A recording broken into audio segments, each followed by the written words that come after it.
Hi, Gabriel. Hi, everybody. Hi, good to see you.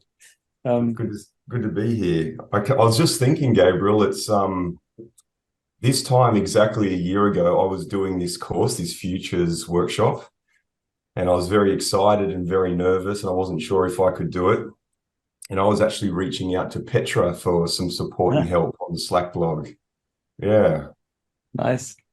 Petra just left half an hour ago. It's late for her in UK, but that's why we do these. I mean, you're a role model for others, right? And Petra has been a role model for you, and that helps a lot. That's part of deliberate practice, right?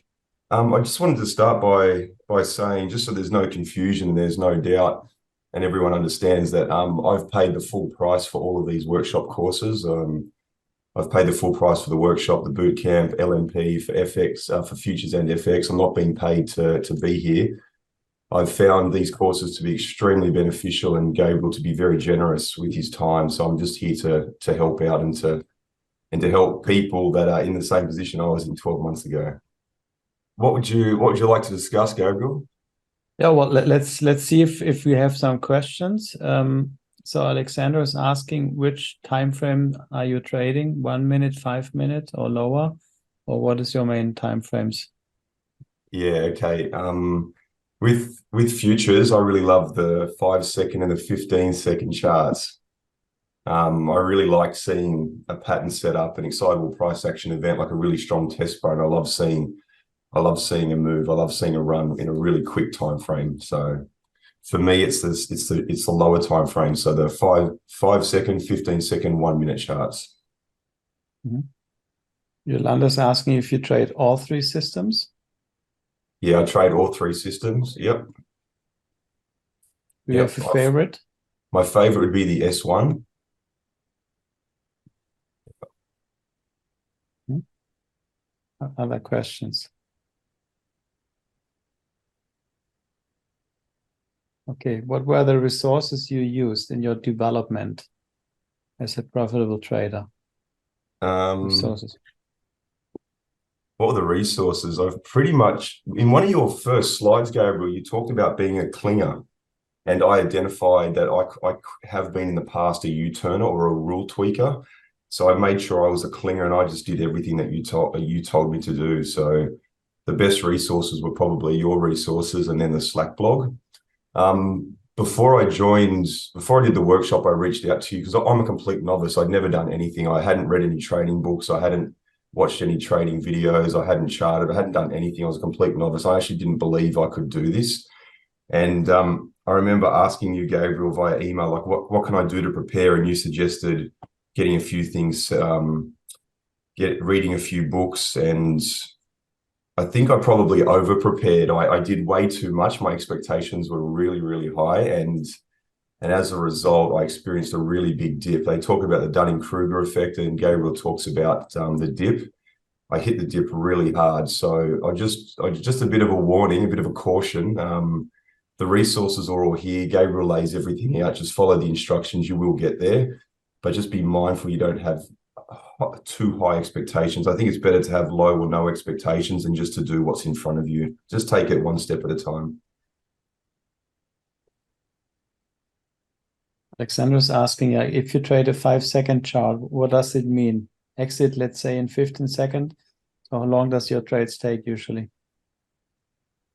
With the 5 second charts, it happens very quickly. We're talking about maybe a dozen bars, and there's okay. So what I like to do is I like to try and find high quality trades. And I don't take a lot of trades. I take high quality trades. A couple of things I'm looking for is I'm looking for a strong tailwind. So I'm looking for a trend in multiple higher timeframes. And I'm also looking to try and achieve at least 1.2R before the consolidation break. So I'm looking to achieve maybe 2R before the consolidation break. What that means is there are really strong stop run levels to be hit as soon as price rebreaks the flat line, basically. So we could get a really strong stop run move. It could go to 6R within a couple of minutes. It could do within like 10, 20 bars on the 5 or 15 seconds. So it happens really quick and you will get a really strong move. So we're talking about minutes. At second levels, do you often trade up to a higher time frame for a swing into a 5-minute chart, for example, or 15-minute swing trading?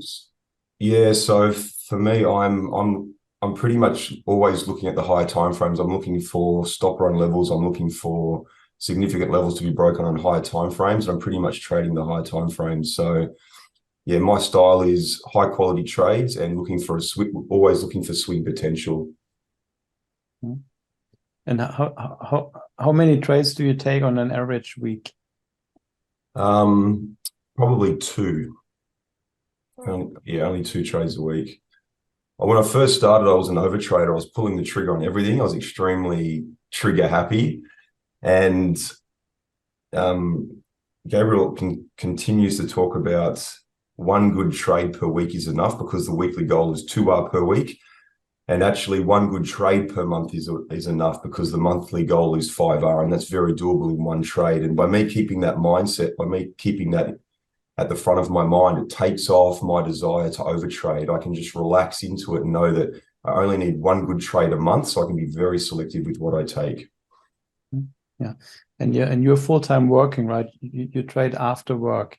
Yeah, Now, John is asking how many hours per day? Yeah, I'm very busy, Gabriel. I've got a full-time demanding job. I'm the general manager of a group of marinas in Sydney Harbour. I usually exercise and train at the gym before work. So I'm sitting down to my trading desk about 5:30 p.m. and I trade for anywhere. I'm at my desk and I'm looking anywhere between sort of 5:30 and 8:30 or 9:30, but I'm not looking at my computer the whole time. I do a lot with alarms and I do a top-down analysis. I'm really looking for things I like. And then when I'm stalking, I'm looking at the computer. But other than that, I'm pretty much using alerts. So you don't need to be at your screen, right, at your computer. No, at the beginning, I was glued to my computer. I was like 5:30 till 10:30, and I was exhausting myself and starting to burn myself out, and I wasn't enjoying it anymore. And for me, it's really important to keep trading playful and to keep trading fun. Otherwise, I won't continue to turn up. And something that I've discovered recently is if I was a tradesman, if I was using my hands, if I was like a builder, I'd need to prevent a physical injury, because if I get a physical injury, I cannot front up to my job. I view trading as a job, not a hobby. And if I get a mental injury, I won't be able to front up to my trading. So I'm very mindful now of protecting myself from mental injuries. And when I'm talking about what I mean when I refer to a mental injury is burnout, or he's been burnt out, or having a nervous breakdown, or going in too quickly with a large money account and then being gun shy. I've really got to protect my mental state, protect myself mentally so that I can do this long term. Yeah. That has answered your question, Kip, as well, I guess. What helped you to get rid of emotional attachments to the outcome of the current trade? Also, what helped you get rid of association issue, thinking that price will act like in the past? Alexandra is asking. Yeah, okay. So one of the books that was recommended to me was Trading in the Zone by Mark Douglas. So I read that. I studied that, and I also watched he's got YouTube videos of his seminars online. And that really helped me to think in probabilistic terms. I've also had a deep-seated belief for a long time. This is before I came across VTI and Van Tharp. I've got a deep-seated long-term belief that money's not real. It's money is a concept that's been made by humans. It's an idea. And that really helps me let go of attachment to money. But that's something that I've had to do by looking at my beliefs. What is your preparation process to get into your ideal mental state for trading? My ideal mental state for trading is detached, calm, and confident. And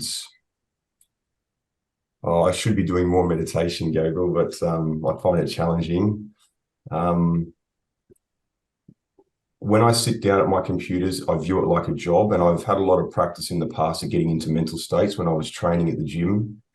So I'm pretty good at sitting down and then getting myself into that peak mental state. It's sort of like a bit of a ritual for me. I've just practiced it enough.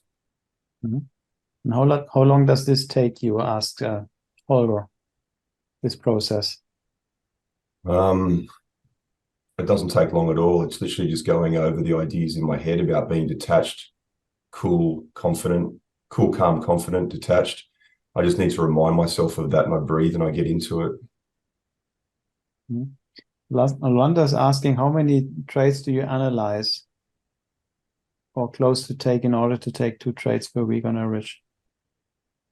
Okay, so I typically do a top-down analysis on the weekends when the market's closed because there's no time pressure. I feel a bit pressured trying to do a top-down analysis when the markets are open.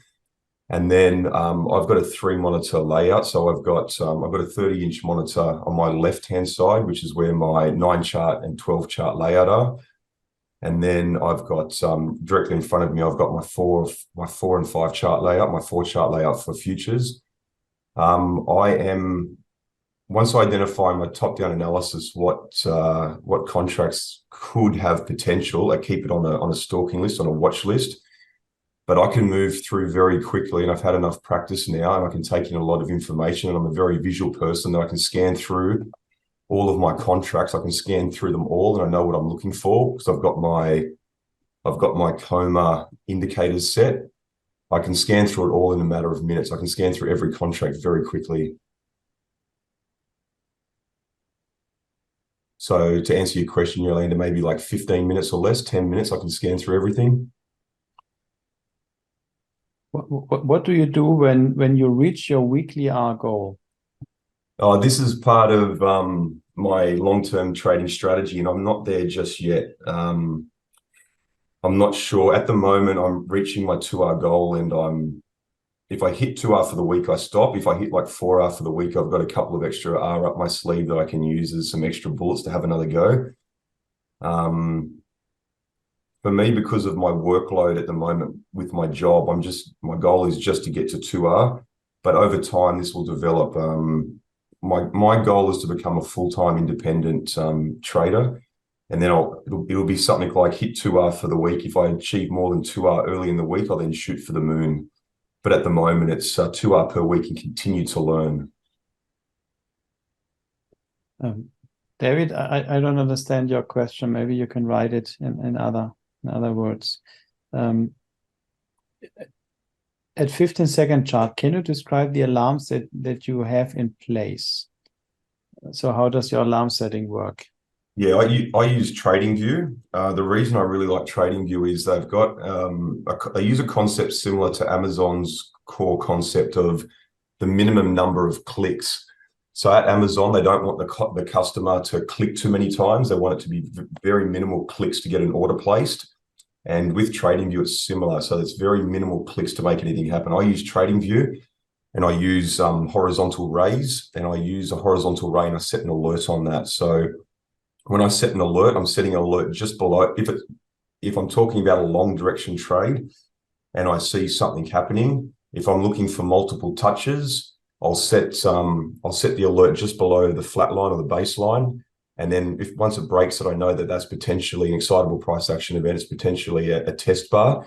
And then once that alert goes off, it alerts on my computer, on my mobile phone. I get an audible alarm, and I can jump in and have a quick look. I can go to that chart and I can see, is that a test bar? Has it touched 21.5? Is it ready to go? And then I can enter. That's on the low time frames. Yeah. Robert is asking, because he trades Forex as well. He's asking, you trade Forex, David? If so, Yeah, I mean, how do you manage your time with doing scans for both? I do them at the same time. I find that the sweet spot in Forex is probably the 5 or 15-minute charts, probably the 15-minute charts because of the spread. So they're two very different games. One is a higher time frame game, one is a lower time frame game. So like on the 15-minute chart for Forex, you're talking about 4 bars to being an hour. So things happen slowly. So it's more setting alerts. On the futures, it's on the lower time frame. So that's when I'm watching a bit more to stalk it. So I can manage both quite easily. Which part regarding the 3 trading systems is the most difficult to implement, and why? Recognize the pattern, quality of the pattern, enter the trade, exit. Most difficult. sitting on your hands and not pulling the trigger. Not, for me, it was not over trading. Recognizing the pattern, probably the quality of the pattern. I've never had a problem entering a trade. I can pull a trigger. Exiting and trailing, that's just following the exit algorithm. Probably for me, it was the quality. I thought I was doing a really good job and being a great trader if I could spot patterns in really obscure price action and sort of massage and make things work. And typically they were really low quality patterns. I've had to sort of relax and just wait till I see high quality patterns and wait for a beautiful pattern and just trust that I know what it's going to look like when I see it. Yeah. There's something you want to improve. What is it? I think trading for me is it's a daily discipline. It's not like doing a university degree and you get the degree and you stick it on the wall and you're finished. I think for me it's like a daily discipline. It's constantly coming back to the basics and constantly improving, like exercise, like meditation. It's a constant honing of the craft. For me, what do I need to improve? Probably for me, it's more process driven. I'm not typically a process driven person. I'm more outcome driven. So for me, it's really about making sure my trade logs, making sure my recording my stats is really high. I do that at a really high level. I don't skimp on that. Yeah. How often do you have to change the level of your base on a 15-second chart, for example? Oh, well, it depends at what time I'm looking at it. Like if I've found a momentum move and I'm seeing price pulling back and it's the first touch, I might have to adjust it. But typically, if it's a high quality pattern, it'll bounce off that spot.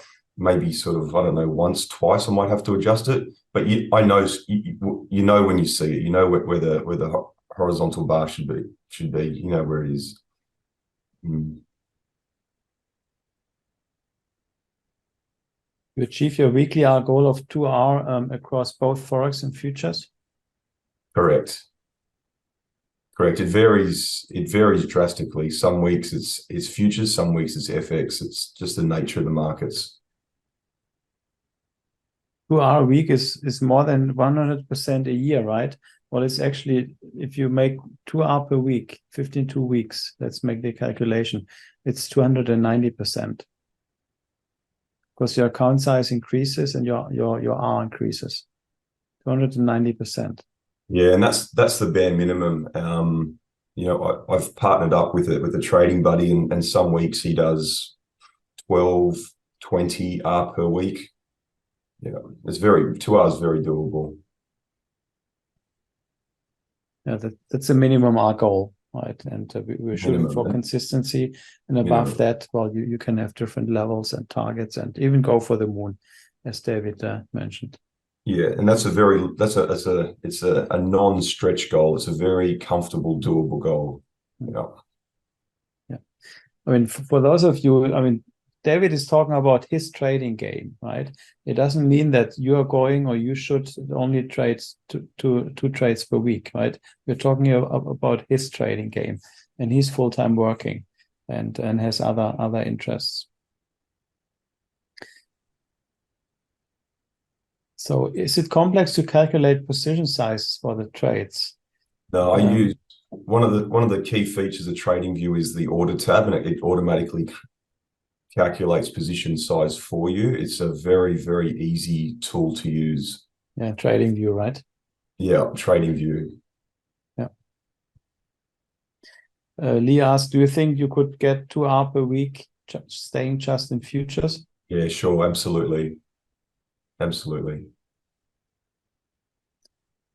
Not hugely important, but do you use TradingView on Mac or PC?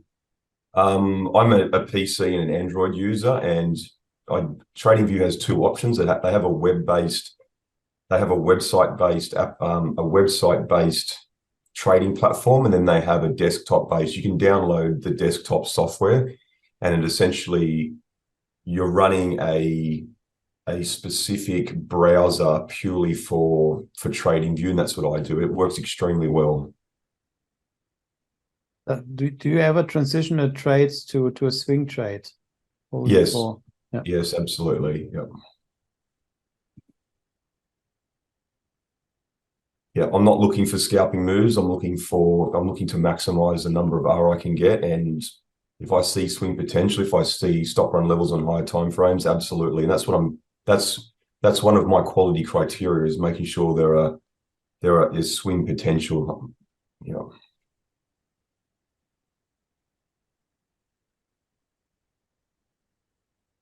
What is the typical duration of your swing trades? Well, it Well, we're depends getting on your entry chart. very, very technical, detailed questions. I don't know. It varies.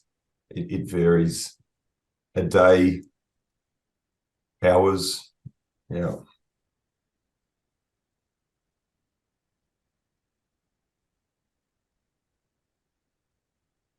Would you like trading more Forex or futures? I like them both. They're both very different. Forex happens slower. Futures is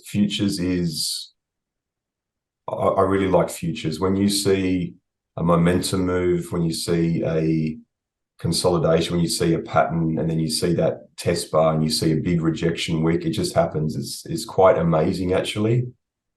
I don't want to say exciting because trading is meant to be boring, but it's quite amazing to watch, and to watch a pattern unfold, and to be in a winning trade and to see it run over stop run levels in the pattern and stop run levels in the higher time frames, and to see bars just like march higher and higher. Yeah, futures is really, really, really good that way. Really cool. Yeah.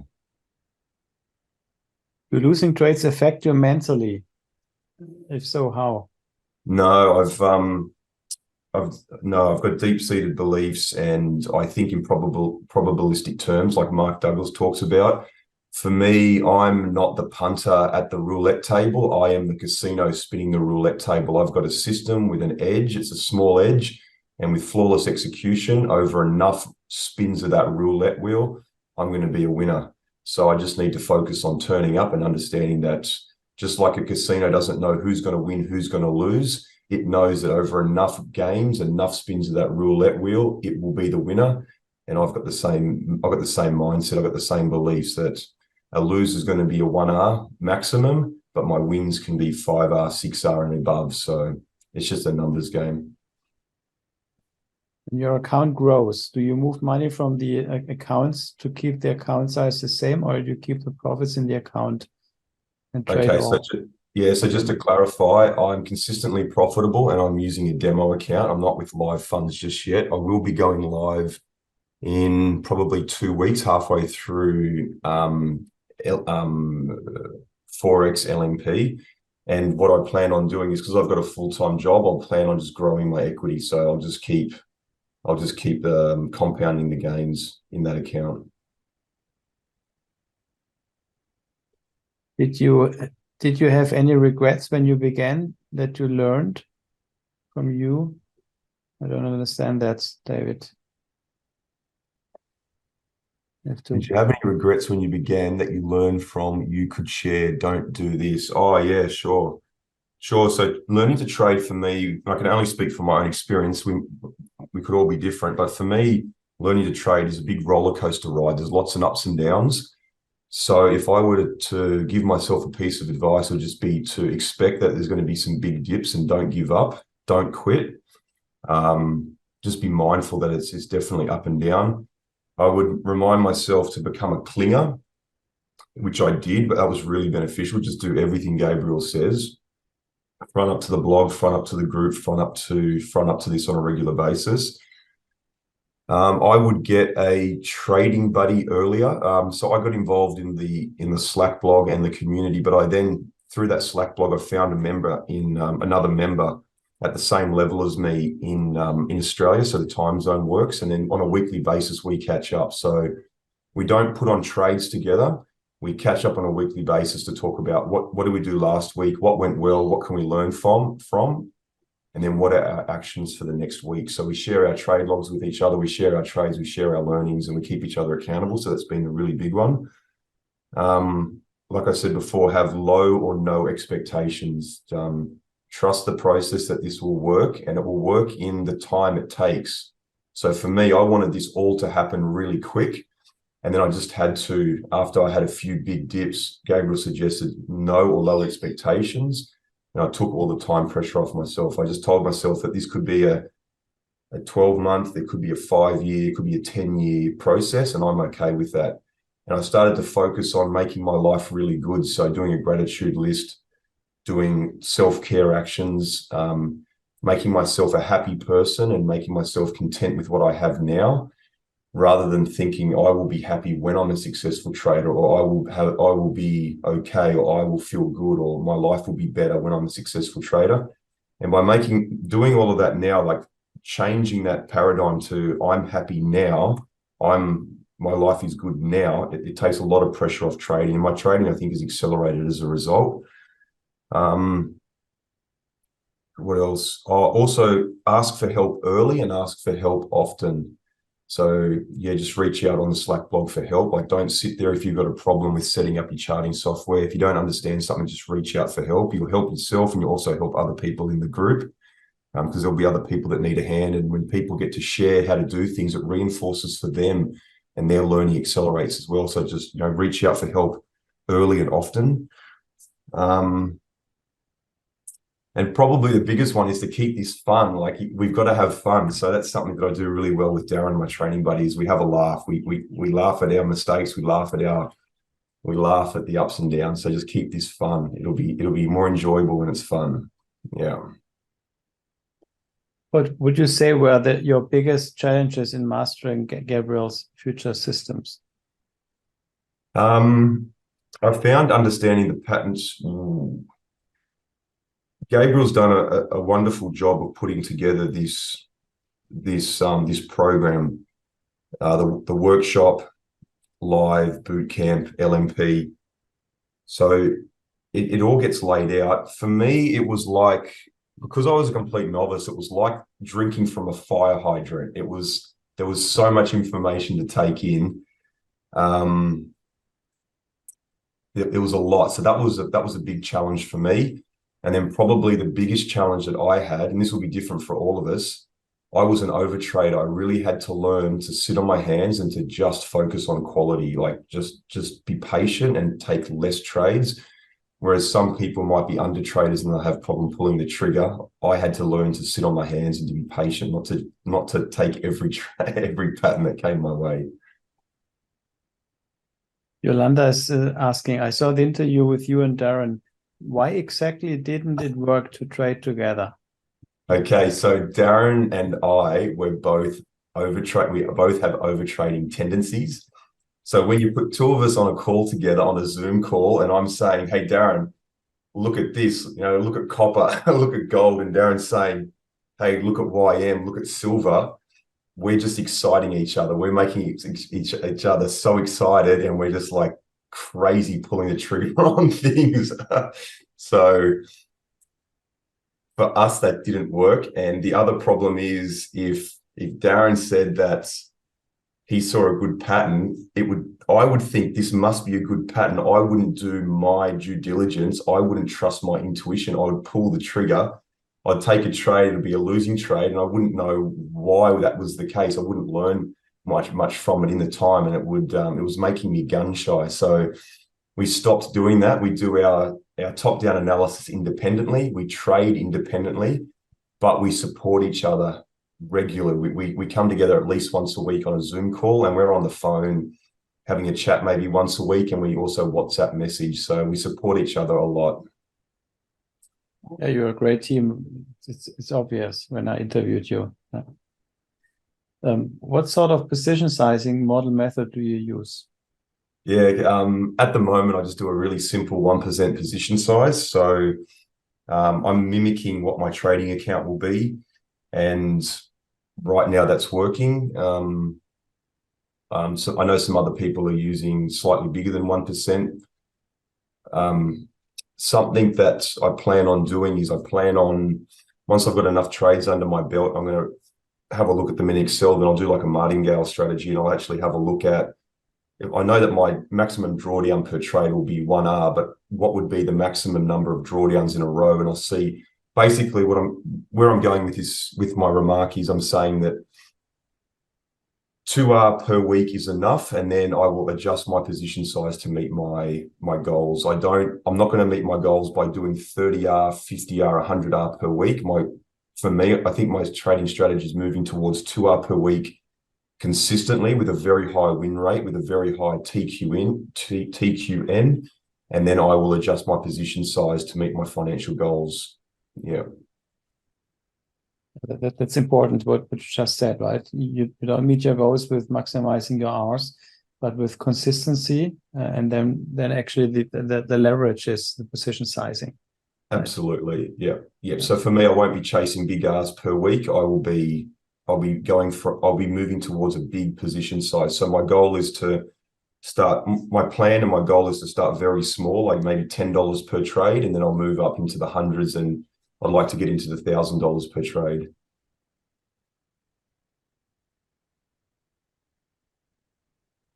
Which demo broker do you currently use for futures? Yeah, you've got two options on this. With TradingView, you've got the TradingView demo broker, which works really well and is very, very simple. And then then you can plug your broker in. I've currently got a number of brokers. I've got Pepperstone, I've got IBKR, Interactive Brokers, and I've got Binance for crypto. So just while we're on this topic, I really like TradingView. So I'm a big proponent of the KISS approach, keep it simple. And I needed to do that because I was a complete novice. I was mindful that I could easily overwhelm myself, and then the barrier to being successful would be too high for me. So I kept it really simple. I used TradingView because from the very beginning, I knew I wanted to trade multiple markets. I knew I wanted to do futures and FX, and I wasn't sure about crypto. But TradingView allows me to do all three on that one platform, which keeps it very simple. And I then use the TradingView demo account because it was just very simple. It's literally one click, and I'm using a demo account. I could load how much money I had in that demo account. And then over time, I then plugged in a broker, and I use a broker called Pepperstone. That's my favorite. And there's two ways I trade it. I started trading through my TradingView platform with the broker plugged in, but that's not the best way. The best way is to chart on TradingView and to place my trades through the broker. And Gabriel does that, and a lot of people do that. And there's some really important reasons why. But for me, early on, it was too big a challenge. I needed to just dumb everything down and take baby steps. I'm now starting to chart through TradingView and then to take my trades through Pepperstone, a separate broker. Okay, well, you can read what Lee's writing, the last comment. Sure, David, I'm a novice, but you might want to look at Apex Trading Funding as a bridge between demo account and a live account, fund a few personal funds. Great. Thank you, Lee.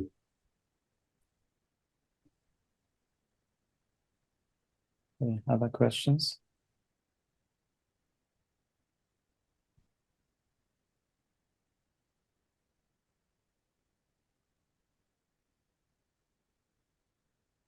How do you place a trade separately through your broker with 15-second time frame?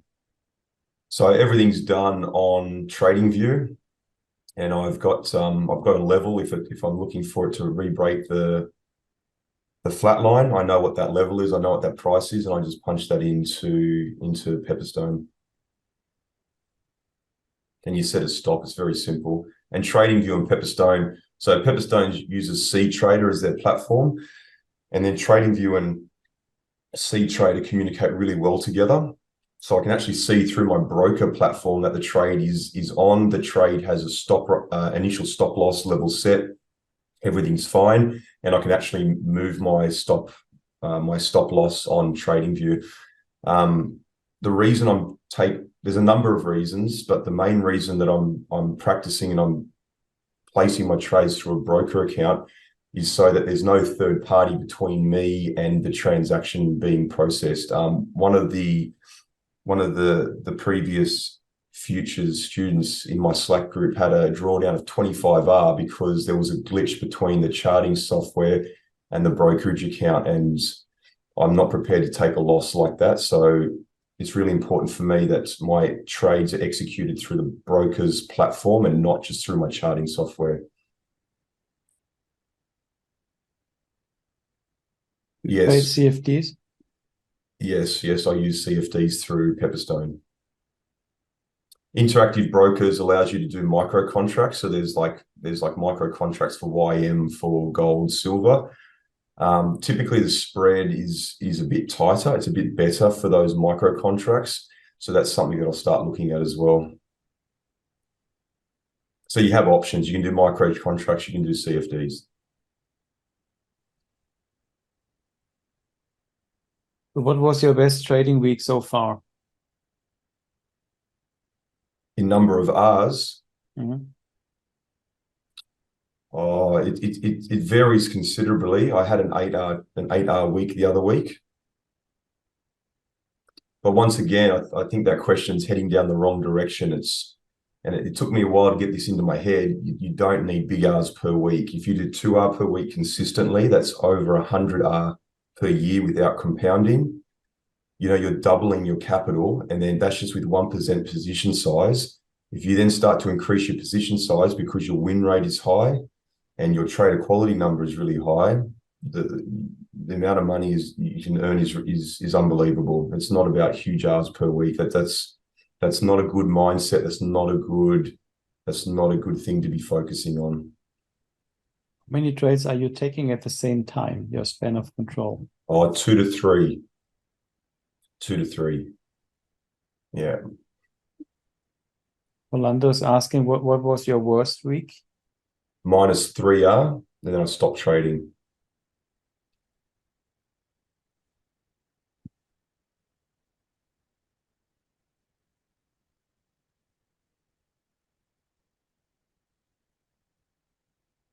No questions.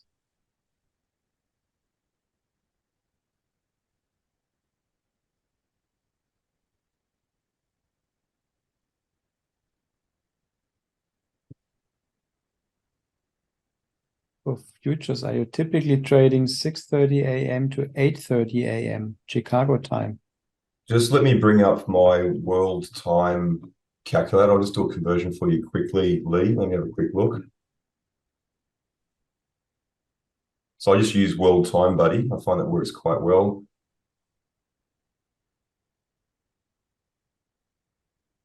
Okay, so the Sydney and Chicago time difference. No, I'm looking at trading.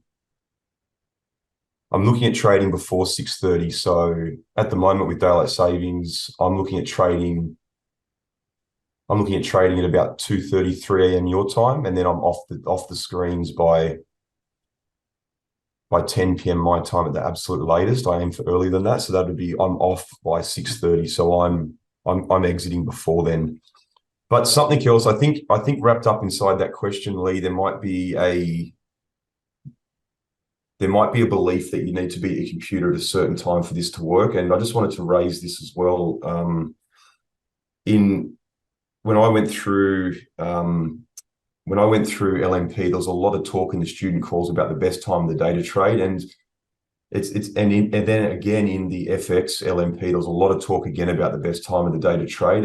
There's too much preoccupation. There's too much discussion about the best time of the day to trade, because I've seen patterns at times where in both futures and FX, where if I use baby pips, if I look at the markets opening and closing, I've seen trades at the lowest volume times where if you follow these times of the day, there should not be patterns. And I've never heard Gabriel actually say to trade at certain times of the day. Gabriel says to trade at the time of the day that's best for you. And that's been my experience. Like my trading buddy, Darren, he did like 12R in a couple of hours at a Sydney time of like 9 a.m. when there's very, very low volatility, because there's only Sydney market online, and it's not meant to be a good time of the day, but he pulled out 12R. So for me, I get that idea out of my head. I trade whenever's best for me and works for my lifestyle, and that's after work at the moment.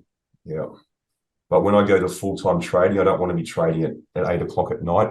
When I'm a full-time trader and this is my main source of income, I want to trade when it works for me. So you'll see patterns come up as long as it's Tuesday, Wednesday, or Thursday. You'll see patterns come up all day.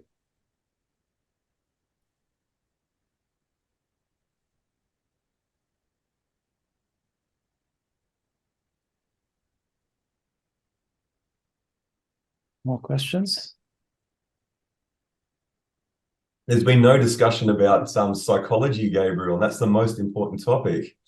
I guess that comes later in the process.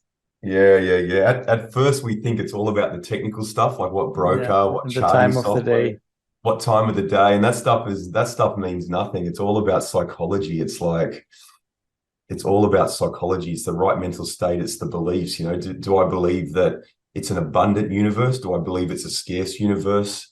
Do I believe that I can do this? Can I get 2R? Do I believe in the 2R goal per week? Do I believe one trade per month is enough? Like, these are the important beliefs. These are the important topics. Yeah.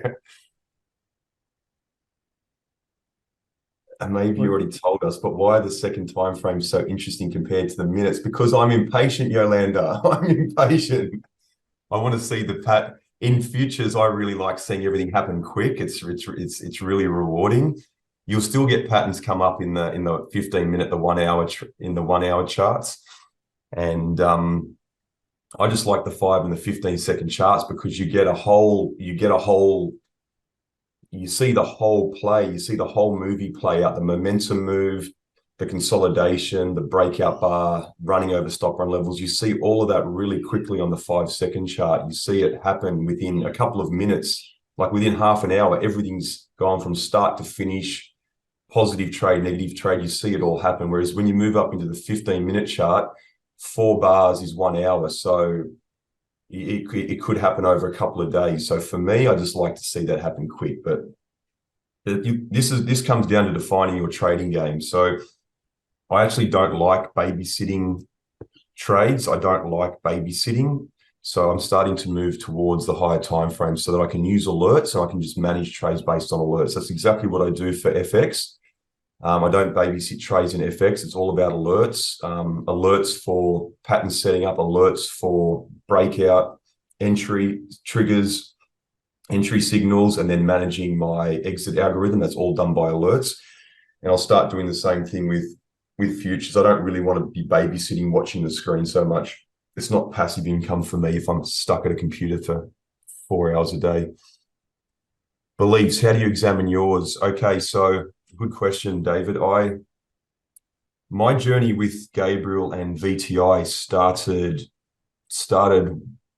a while back, many years ago. I was at a stage in my life where I was engaging in some behaviors around employment and work, and I was just like scratching my head going, how did I end up doing this again? And I was looking into psychology, I was looking into thinking, and I came across an interview between Robert Kiyosaki, the property dude, and Van Tharp, and they were talking. Van Tharp was talking about beliefs, and Van Tharp, it was a very candid interview where Van Tharp gave a lot of really good information about beliefs, and Van Tharp actually went through a process to identify beliefs, to then qualify them. Are they useful or non-useful? Like, what do they get me into? What do they keep me out of? Are they useful beliefs or non-useful beliefs? He then talked about doing an emotional release and then how to substitute a new belief. And he talked about this program called the Peak Performance 101. And I came across it and I purchased PP 101, never with the intention to be in trader. I purchased this course purely from a personal development point of view. I didn't believe that I could be a trader. I grew up with parents telling me I was no good with numbers and I couldn't see numbers and I was no good with maths. And that carried with me my entire childhood, adolescence, and then adult life. So for me to become a trader was like climbing Mount Everest. I did not think I could do this. I did not believe back then I could do this. So I was introduced to a framework on how to be aware of a belief and then put it through a criteria to see, what does this belief get me into? What does this belief keep me out of? Is it useful, non-useful? If it's non-useful, what's a more useful belief, and substitute it. So I was introduced to that before I got into trading. And that's how I go through the beliefs. And if you want more information on that, I'd really encourage you to purchase, while you still can, the PP 101 home study course. I think it's brilliant. Yep. How do you overcome unuseful beliefs or non-useful beliefs? Well, a belief is like a table. A table is only going to be supported and stable if it's got 4 or more legs, or 3 or more legs, right? If you start taking legs away from the table is going to collapse. The table is going to fall over. It's the same with beliefs. So for me, to unpack a belief and to remove a belief, I need to start questioning the evidence that I use to support that belief.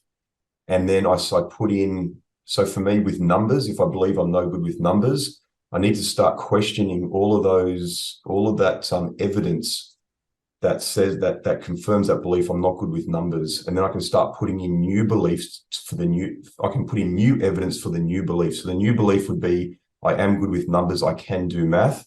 And then I can start putting in evidence to support that.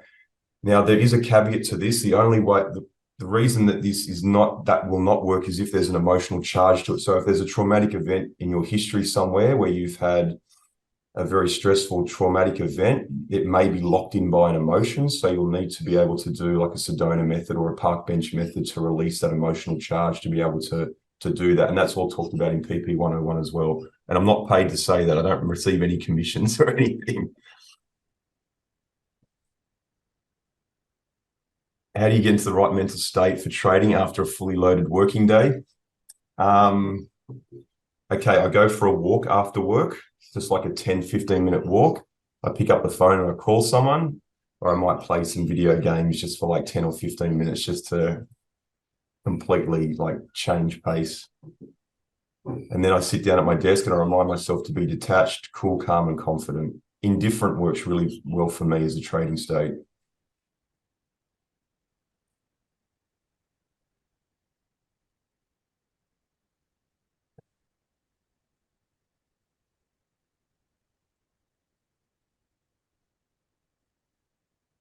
Okay, questions?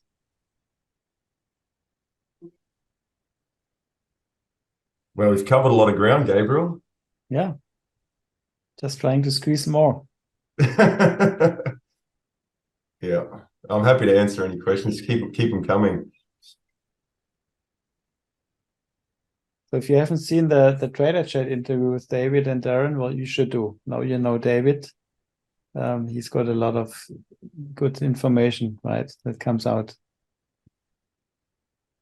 I can't believe it's been 12 months, Gabriel. It's gone so quick. Yeah, Yeah. absolutely. So how did trading, like your trader development, how did it change you as a person? Do you see anything, an impact? Yeah, I mean, I'm very excited at the moment to be here. So I'm mindful that my energy levels are quite up. But for the most part, I've calmed down a lot. I also see the importance of being a happy and content person. So I was very much a type A personality, like very driven. And the problem for me with being a type A personality is I push happiness over the cognitive horizon. Like I just keep pushing it further and further away. I fool myself. It's like the donkey with the carrot. Like I think I'll get to the carrot, but I never get to the carrot. It's like over the cognitive horizon. So I've really had to become I really had to let go of that and to see that being driven to become a trader is a good goal, but it's not going to make me happy. It's not going to fix things in my life. I've had to have a look at my contentment. I've had to look at my happiness. I've had to look at all of those things to make myself a happy and content person before I'm a successful trader. Yeah. Yeah. Yeah. The key success factor number 12 to refer to. Yeah. Yeah. Yeah, it's been good though. It's also changed me. Like I've already discussed about beliefs about being good with numbers and doing maths and things. For me, this was a huge mountain to conquer to start down this path and to have a go. Like I never thought that I didn't believe and I never thought I'd be able to do this. So It's also a lot of satisfaction. You know, I feel very proud that I'm consistently profitable, and I feel very proud that I'm actually able to do this. It's been good for my self-worth and self-esteem. Yeah. I think a friend of yours recommended my course, right? Todd, wasn't it? Yeah, Todd from Sydney recommended your course. Yeah, he actually gave me Ignition, Gabriel, through um, Daniel Coyle in the Talent Code talks about a concept of ignition. It was Todd that put the idea in my head that I could be a trader. He had been a trader for about 10 years doing some other courses and doing some other things, and he wasn't consistently profitable, but he'd done a lot of coaching and mentoring with other traders and trading coaches, and we had a chat, and he said that he saw qualities in me. He said that he thought I would make an excellent trader, and it was like, really, what do you mean? And then I did some research, and I found out that as far as Myers-Briggs type indicator test, the Myers-Briggs type that's predominantly or typically the best or the most successful at trading. That's not to say the other types can't be successful, but the majority of people that go to trading are INTJs and identify extremely strongly. I've tested for many years as a strong INTJ. So that was another piece of evidence to start to prop up this belief that I could be a good trader. So yeah, Todd was very helpful at the beginning. A few more questions if you want to read in the chat. You're welcome, Yolanda. I'm curious about your thoughts on abundant universe versus zero-sum games. Oh man, I just have to, at the moment in Sydney, we're coming out of winter into spring, and there are some kumquat trees in people's gardens. Man, you just have to look anywhere. Like, there's more kumquats on there that I can pick and eat in one day. If you look at a crop of wheat or crop of maize or crop of corn, you look at how much there is there. It's totally an abundant universe. It's totally an abundant universe. There's more money out there than I could ever get. All I need is a few crumbs. I don't need I just need a few crumbs, and I'll have more than enough. Yeah, I don't believe it's a zero-sum game. I mean, this is a very big topic, a very big discussion, but I don't believe in zero-sum games. I believe value and wealth is created by humans, and money is just an idea. We're not running out of money. We just keep inventing and introducing more and more money into the system. And if you want to start looking at, actually, something that was beneficial for me was looking at the history of money. So I've read books by Professor Niall Ferguson called The Ascent of Money. I've also looked at The Creature from Jekyll Island, which talks about the International Monetary Fund and the central banks and the banking system. And I've looked at documentaries on money as debt and the money masters. If you start looking at those documentaries and start reading on the history of money, you'll really clearly see that money is an idea, it's an invention, and it's not real. So that helps me. I like nature. I do a lot of bushwalking, a lot of camping. I love nature. Everywhere in nature I see there's more than enough. And I started to do research and looking at the history of money, the invention of modern money and modern banking. And yeah, for me, it's not a zero-sum game. Yes, I've got a partner, and I've got a stepdaughter. Yeah, my partner's does her own thing as far as she works a full-time job. She's a singer-songwriter in the background. She's also got a very busy life, very busy, looking after her daughter. So we're both very busy. She's good for emotional support, but she's not cooking and cleaning, doing my housework for me so I can make trading work. That's not the case. The support that I really found beneficial was in the Slack blog and in this trading community. You don't need a wife and a family to support you to make this work. You can do this. You can do this on the sideline of working a full-time job. It's possible. Yeah. What's your plan or timing for transitioning to full-time trading? Oh, good. So from the very start, my plan was just to learn the systems, and then to learn how to simulate, and then learn to demo, and then start trading with a very small account, like $10 per trade, And then once I can do that, I'll start to earn my gains. I'll start to earn my position size. I'll start to, when I say position size, I mean how much per trade. So I'll start to earn that, and I'll do that organically. I've taken off all time frames. When I first started, I wanted to do this in under a year. I wanted to quit my job. I wanted to be a full-time trader in less than a year. And Gabriel on a call recommended that I don't do that. So this will just happen organically. And for me, I'm consistently profitable in a year. I can't believe that's happened. I'm very, very, very happy about that. And then as far as transition to full-time trading, I don't have any time pressure. You know, I don't have any time pressure. If this takes me 5 years or 10 years, I'm a happy person. I'm content. I've got a good life. I'll just continue to front up to this like 3 nights a week trading. And if it takes a year, another year, it takes a year. If it takes 5 years, it takes 5 years. If it takes 10 years, it takes 10 years. And it doesn't really matter how long it takes. Like, I know the sort of numbers, I know the sort of money that can be generated in this business. If it takes me 5 years to get there, 10 years, whatever, you know, it's not a big deal for me. What are your spiritual inspirations? Yeah, that's a good question. That's a good question. I've got some. I'm a fan of psychology. I'm a fan of philosophy. As far as philosophy goes, I really like Stoicism. I really like Ayn Rand's objectivism.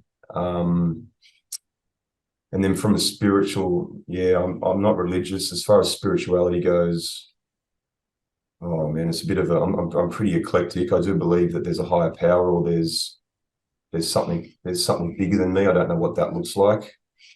And I do have this deep belief and trust that the universe conspires for my success, and that I'll be looked after as I have been today. You know, coming back to beliefs, I've got evidence that everything's worked out for me. So I've got this deep-seated belief that the universe will look after me. And Van Tharp in PP 101, Van Tharp's very spiritual. He talks about that in his books as well. And he had a very nice book that was for free called Trading Beyond the Matrix. And he talks about this in there. Yeah, Van Tharp talks about spirituality, and talks about a higher power, God, universe, whatever you want to call it, in there. Yeah, it's a nice place to look for some guidance in there. Yeah, do I see any major challenges when transitioning from a demo account to a real money account? Yes. I've seen this very closely with other people in Gabriel's community. It's really important for me to start really small.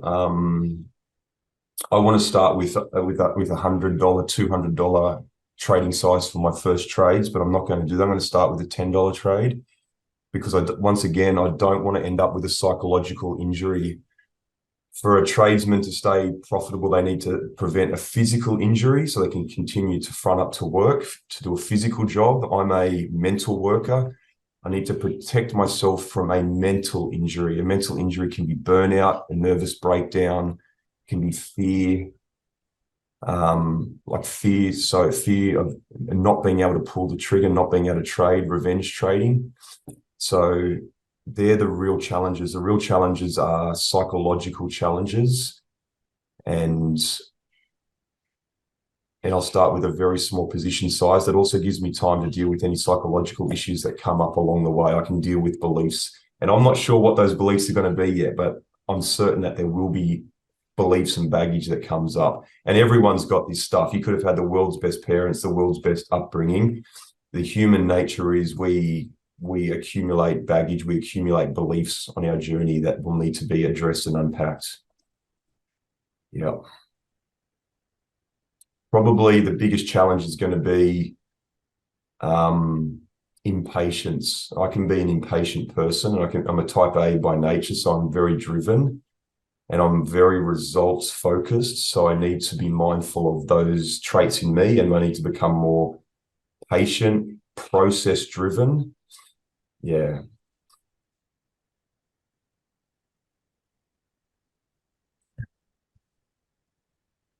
Oh, so I'll read this question out just so people on the recording get it, Gabriel, if there are people listening to this recording. So the question is, how long would you expect the S1, S2, S3 patterns to continue to work for? I've read that over time the markets change and what worked before stops working. Will S1, S2, S3 work only as long as a relatively small minority know about it? I read that Van said the Motley Fool method failed BC2. What's that? Because too many people were using it. Well, I can talk about my beliefs around this, Gabriel, and then maybe you can talk about yours. So I think embedded in that question is a deep-seated belief that it's a scarce universe. I'm picking up a scarcity belief inside there. The S1, S2, and S3 patterns, they all work on a psychological trap. And the psychological trap is referring to a trap a trap of a person's thinking. So while we're human beings, and while we're this species, we haven't evolved, the psychology of humans won't evolve. There was a beautiful saying that I read the other day by Socrates, written over 400 years ago, about the trouble with youth of today. And Socrates, this Greek philosopher, was talking about the youth of today, how they were lazy, they didn't like to focus, they didn't want to work. It's exactly the same as the complaints people have about the youth today. So that's a beautiful example that human psychology hasn't changed in like 400 years about lazy teenagers. So I've got a belief that it's an abundant universe. I've also got a belief that Gabriel's systems work because of a human psychological trap being taken advantage of. And I've also got a belief that the more people that know about these patterns, the more people will be placing orders and the more people will be accelerating the trend, the pattern to work. So I think that if more people know about this pattern through Gabriel and more people are trading in S1 and S2 and S3, there will be more people moving price in the right direction. So these patterns will actually work better, not worse over time. Yeah, I'm hearing that question for more than 10 years now since I'm teaching, right? And well, when Ben asked me if I wanted to teach my systems, I really thought about it for weeks, right? I thought, hey, I developed these systems. I could make a stupid mistake, right? And bring it out to the world and then they don't work anymore. I had really stomach ache before my first workshop. And well, that's completely gone, right? Because I can see as well how everybody's trading it differently. So it's not going to be like it's not an automated system. Everybody's using the same rules. The output is slightly different. Okay, I think that was pretty good, right? That was an hour, right? That passed by pretty fast. Thanks a lot for appearing, David. Oh, you're very welcome, Gabriel. You're welcome, everybody. Okay. Well, let's call it a day.